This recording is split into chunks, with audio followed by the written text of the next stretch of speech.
আপনি আমাদেরকে রাজাকার বলেছেন, রাজাকারের তকমা দিয়ে আমাদের ভাইদের গুলি করেছেন। আমাদের সৈয়দ ওয়ালিউল্লাহ মুকাদ্দেস কোথায়, আপনাকে বের করে দিতে হবে। তাদের কবর কোথায় যদি থাকে তা বের করে দিতে হবে। আমাদের জাকির কোথায়, বের করে দিতে হবে।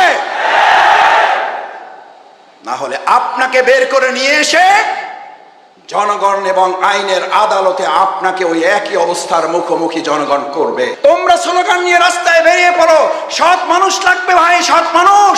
বাংলাদেশ ইসলামী ছাত্র শিবির তৈরি করছে, এই নিন সৎ মানুষ, সুন্দর একটা বাংলাদেশ বিনির্মাণে আমরা আপনাদের পাশে আছি। আমাদের এই রাষ্ট্র সংস্কারের কাজ চলমান। আমাদের আমিরে জামাত ডাক্তার শফিকুর রহমান উনি একটা বক্তব্য দিয়েছেন। এই বক্তব্য কেউ কেউ ভিন্নভাবে এখন প্রচার করার চেষ্টা করছেন, অসৎ উদ্দেশ্যে সুবিধা ভোগ করার জন্য, এবং এই সরকারকে দুর্বল করে দিয়ে আর একটা অন্যায় প্রতিষ্ঠিত করার জন্য তা করা হচ্ছে। আমিরে জামাত স্পষ্ট করে বলেছেন, 15.5 বছরে এই বাংলাদেশকে ভেঙে চুরে খান খান করে দেওয়া হয়েছে। সেই বাংলাদেশকে পুনর্নির্মাণ না করে তড়িঘড়ি করে আরেকটা নির্বাচন দিলে মূলত ওই সুবিধাভোগী, ওই অন্যায় ফ্যাসিস্টই আবার হয়তো মাঝখানে একটা সুযোগ তারা গ্রহণ করবে। আমাদের একতার অর্থ যদি কেউ মনে করেন বাংলাদেশ ইসলামী ছাত্র শিবির, বাংলাদেশ জামাত ইসলামী জনগণের ভোট, গণতান্ত্রিক অধিকার এবং দেশের মানুষের ভালোবাসা এটাকে ধারণ করতে সক্ষম নয়, তাহলে তারা বোকার স্বর্গে বাস করছেন। বাংলাদেশ ইসলামী ছাত্র শিবির, বাংলাদেশ জামাত ইসলামী, আমরা আমাদের জননেতৃবৃন্দের ফাঁসি হয়েছে। আজকে এই পুরো আন্দোলনে যেমন শহীদ হয়েছে মাওলানা দেলোয়ার হোসেন সাইদি রাহিমাহুল্লাহ শহীদ, তার শুধু ফাঁসির ঘোষণার দিনে এদেশের ছাত্র সমাজ প্রায় 2.5 শতাধিক ছাত্ররা শহীদ হয়ে প্রমাণ করেছে এদেশের ছাত্র সমাজ এবং জনতা এই দেশের ইসলামপন্থী দেশপ্রেমিক সাথে কত অঙ্গাঙ্গিভাবে তারা জড়িত রয়েছে।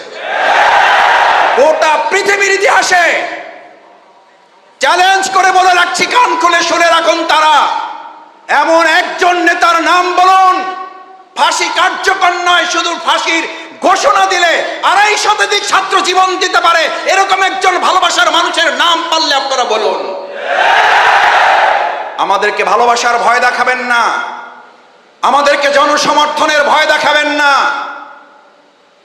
বাংলাদেশ জামাত ইসলামী, ইসলামী ছাত্র শিবির এদেশের জনগণের ভালোবাসার জনসমর্থন না থাকলে আপনারাই স্বীকার করবেন, এদেশের জনগণ স্বীকার করে বাংলাদেশ জামাত ইসলামী, ইসলামী ছাত্র শিবিরের পরে যে স্টিম রোলার চালানো হয়েছে, এটা যদি অন্য একটা সংগঠনের উপরে চালানো হতো তাহলে চোখে তো দূরের কথা, মাইক্রোস্কোপ দূরবীন দিয়েও এরকম একজন সমর্থককেও তাদের খুঁজে বের করা যেত না। আর সেই জামাত ইসলামী, ইসলামী ছাত্র শিবির মাইক্রোস্কোপ আর দূরবীন তো পরের কথা, বুক ফুলিয়ে আমাদের নেতারা ওদিকে জীবন বাজি রেখেছেন, ফাঁসির মঞ্চে গিয়েছেন হাসতে হাসতে। রাজপথে আমরা একাধিকবার জেল থেকে বের হয়ে আবার রাজপথে মিছিল করে জনগণের পাশে ছিলাম। এখানে তোমরা যারা আছো একাধিকবার জেলে গিয়েছো, এমন আছো জেলখানায় যাওয়ার পরে তারপর সাথী হয়েছে। আমার সাথে দেখা হয়েছে, বুক মিলিয়েছে। মাসুদ ভাই, আগে টুকটাক দুর্বল ছিলাম, শেখ হাসিনার প্রতি কৃতজ্ঞ। এই মহিলাটা জেলখানায় ঢুকানোর পর আমার মধ্যে যে বারুদ তৈরি হয়েছে, আমার মনে হয় বের হয়ে যে সাথী হবো একসাথে, নাকি সাথী না হয়ে সদস্য হয়ে যাবো। এই বলা লোক এখানে আছো, এই বলা লোক এখানেই আছো যে মাসুদ ভাই সাথীও হইতে চাই না, ডাইরেক্ট সদস্য। কারণ এই মহিলা যে বারুদ আমাদের মধ্যে যে অগ্নিগিরি তৈরি করেছে, কিছুই করেনি। আমি মেসে আছি, কোরআন পড়তেছি, হাদিস পড়তেছি, পড়াশোনা করছি, আমাকে এসে বলছে তুমি জামাত শিবির, তুমি জঙ্গি, তোমার দাঁড়িয়ে আছে।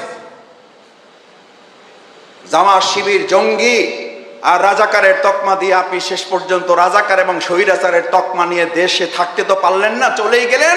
আপনি শুধু বাংলাদেশের বিপদ না, গোটা পৃথিবীর বিপদে পরিণত হয়েছে। আপনি আমাদেরকে ঘর ছাড়া করতে চেয়েছিলেন, এখন আপনার পরিবারের সদস্যরা আপনারা নিয়ে দুশ্চিন্তায় আছে, আপনি যেন তাদের ঘরে গিয়ে আবার না ওঠেন। মনে আছে, দেখেছো ইন্টারভিউ তাদের। আমাদের স্বামী হারা করেছেন, আমাদের এই শহীদ পরিবারের সন্তান হারা করেছেন, আল্লাহ তাআলা আপনাকে জীবিত রেখে জীবিত অবস্থায় আপনাকে পরিবার হারা করে দিয়েছেন। আর আমরা তখন বুক ফুলিয়ে জনগণের ভালোবাসা, আল্লাহর রহমত নিয়ে বলেছিলাম, আমাদের অফিস হারা করেছেন, আমাদের ঘর হারা করেছেন। ঢাকা মহানগরী দক্ষিণের প্রত্যেকটা ঘর আমাদের জন্য অফিস, প্রত্যেকটা ঘরের দরজা খুলে দিয়ে আমাদেরকে গ্রহণ করার জন্য এই ঢাকা মহানগরীর লোকেরা বুক পেতে দিয়ে বলেছিল, জামাত ইসলামী ইসলামী ছাত্র শিবির আসলে তাদের জন্য প্রত্যেকটা ঘর খোলা থাকবে। 15.5 বছর ঘরে থাকি নাই, আর শেষ 15 দিন যেই ঘরে ছিলাম, আমি বারবার বলতাম, ভাই আমারে ধরতে আসলে কিন্তু আমারে যা মারবে তার চেয়ে আপনারে বেশি মারবে, বুঝেন কিন্তু, বুঝেন কিন্তু। আমি জানি না পাশ থেকে ভাবি কিভাবে শুনছে।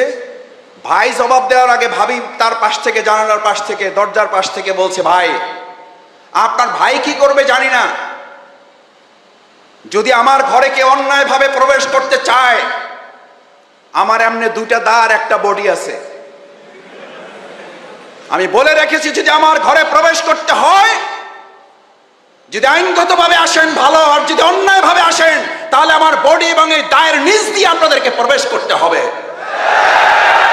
এইরকম মা, খালা, বাবা, চাচা, দাদা, নানি যে ভালোবাসা নিয়ে আমাদেরকে পাহারাদারি করেছে, সেই বাংলাদেশকে আমরা জীবন বাজি রেখে পাহারাদারি করব। আমাদের মীর মুগ্ধ আবু সাঈদ এবং আমাদের এই শাফি আলিফদের মতো আমরা আরেকবার জীবন দেব, কিন্তু বাংলাদেশ নিয়ে আর কাউকে সিনেমিনি খেলতে দেওয়া হবে না, আর চাঁদাবাজি রাজত্বে বাংলাদেশ ফিরবে না, হলে এবং বিশ্ববিদ্যালয় সন্ত্রাসের রাজত্ব আর চলতে দেওয়া হবে না। মীর মুগ্ধদের রক্তের সাথে বেঈমানি করবেন কেউ? আবু সাঈদের রক্তের সাথে বেঈমানি করবেন কেউ? এই Hanif community centre, Abu Saeed Khokon community centre, জানি না তারা কই আছে, আল্লাহ ভালো জানেন। আলহামদুলিল্লাহ, তারা জাতির জন্য তৈরি করে রেখে গেছেন। ইসলামী আন্দোলনের খেদমতে এগুলো এখন ব্যবহৃত হবে। এই সমস্ত জায়গাগুলোতে 15.5 বছর একবার আল্লাহর ধ্বনি উচ্চারিত হয় নাই, 15.5 বছর একবার আল্লাহর প্রশংসা তারা করতে দেয় নাই, এই সব জায়গাগুলোতে একবার সুবহানাল্লাহ তারা বলতে দেয় নাই। আজকে আমরা সর্বশক্তি নিয়ে 15.5 বছরের কাফারা আদায় করার জন্য আল্লাহু আকবার, আল্লাহু আকবার, আল্লাহু আকবার। তোমরা আমাদেরকে বুলেট দিয়ে বুককে কাঁপিয়ে দিয়েছো, আর আমরা তোমাদেরকে নারায়ে তাকবীরের এই ধ্বনির আওয়াজ দিয়ে তোমাদের বুকে আগুন জ্বালিয়ে দেব। তোমরা পৃথিবীর যে প্রান্তেই থাকো আমাদের এই দৃশ্য দেখবা,